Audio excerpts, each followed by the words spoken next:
வணக்கம் மக்களே, சட்டமன்ற கிடைக்கப்பட்ட மிக முக்கிய தகவல் ஒன்று வெளியாகி இருக்கிறதா? தேமுதிகவுக்கு மாநிலங்களவை உறுப்பினர் பதவியா? திமுக கொடுத்தது பிரேமலதாவின் மகிழ்ச்சி தகவல். வாங்க வீடியோவை முழுமையாக காண்கலாம். அதாவது 2026 சட்டமன்ற தேர்தல் என்பது நெருங்கக்கூடிய வேளையில்தான் அனைத்து கட்சிகளும் தொகுதி பங்கீடுன அரசுகளில் மும்பாரமாக செயல்பட தொடங்கிவிட்டதா? அந்த வகையில் தான் தமிழகத்திலே கண்டிப்பாக இம்முறை 4 முனை போட்டி நிலவக்கூடிய சூழல் உருவாகி கொண்டிருக்கிறதா? அதாவது ஆளும் கட்சியான திமுக, ஆண்ட கட்சியான அதிமுக மற்றும் விஜயின் புதிதாக ஆரம்பித்துள்ள தமிழக வெற்றிக் கழகம் மற்றும் சீமானின் நான் தமிழர் என கண்டிப்பாக இம்முறை தமிழகத்தில் 4 முனை போட்டி நிலவக்கூடிய சூழல் தான் உருவாகி இருக்கிறதா?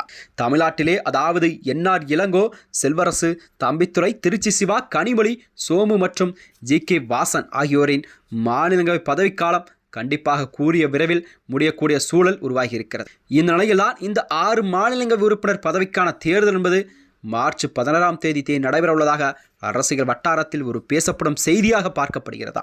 தமிழ்நாட்டில் இப்போதே கட்சிகளுக்கு உள்ள சட்டமன்ற உறுப்பினர்களின் அடிப்படையில் தான் திமுக 4 உறுப்பினர்களையும் அதிமுக 2 உறுப்பினர்களையும் தேர்வு செய்ய முடியும்.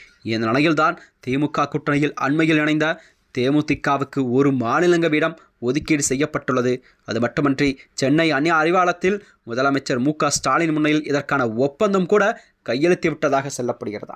இந்த நிலையில் தான் தேமுதிகவில் அதாவது எல்.கே. சுதீஷ் அவர்களிடம் கண்டிப்பாக ஒரு மாநிலங்களவை உறுப்பினர் பதவி கொடுக்கப்படும் என்று முதலமைச்சர் மு.க.ஸ்டாலின் அவர்கள் அதற்கான ஒப்பந்தத்தை ஒன்றை கொடுத்திருக்கிறார். அது மட்டுமின்றி தேமுதிக தொடங்கியிலிருந்தே இதுவரை நாடாளுமன்றம் சென்றதே இல்லையாம்.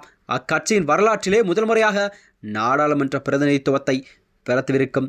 இதன் மூலம் தேமுதிகவின் 15 ஆண்டுகால கனவெல்லாம் நிறைவேறியதாக அக்கட்சியின் பொதுச்செயலாளர் பிரேமலதா விஜயகாந்த் அவர்கள் தெரிவித்திருக்கிறார். அதாவது கடந்த தேர்தலில் அதிமுகவுடன் கூட்டணி இருந்த தேமுதிகவுக்கு ஒரு மாநிலங்களவை உறுப்பினர் பதவி கூட தருவதாக சொல்லி ஏமாற்றி விட்டாராம். அதனைத் தொடர்ந்துதான் அதிமுகவிலிருந்து ஒரு பெரும் அதிருப்தியை ஏற்படுத்தியிருக்கிறதா? இந்த நிலையில் தான் தேமுதிக இம்முறை அதை தெளிவாக புரிந்து கொண்டு திமுகவுடன் தனது கூட்டணியை வலுப்படுத்த வேண்டும் நோக்கில்தான் திமுகவுடன் இணைந்திருக்கிறது. இந்த வகையில்தான் இப்போது திமுக கூட்டணியில் சேர்ந்தவுடனே தேமுதிகவுக்கு ஒரு மாநிலங்களவை உறுப்பினர் கொடுத்தது திமுக. அதாவது ஒரு நம்பகத்தனமான கூட்டாளி என்பதை நிரூபித்து விட்டதென அக்கட்சியின் தலைவர் பிரேமலதா விஜயகாந்த் அவர்கள் தொண்டர்களுடன் ஒரு மகிழ்ச்சியை சொல்லி வருகிறார். மு.க.ஸ்டாலின் இந்த நடவடிக்கை என்பது தமிழ்நாட்டு அரசியலிலே ஒரு பெரும் பேசும் பொருளாக மாறியிருக்கிறது.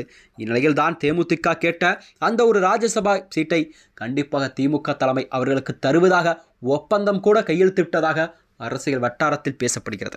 இதனைத் தொடர்ந்து தான் தேமுதிக கேட்கும் அடுத்த கட்டமாக அவர்கள் கேட்கும் சட்டமன்ற தொகுதிகள் எத்தனை என்பதை கண்டிப்பாக கூடிய விரைவில் அறிவிக்கப்படும்.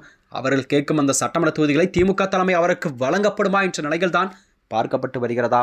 மேலும் இதுபோன்ற வீடியோக்களை தெரிந்து கொள்ள நமது சேனலை மறக்காமல் சப்ஸ்கிரைப் செய்து கொள்ளும். நன்றி, வணக்கம்.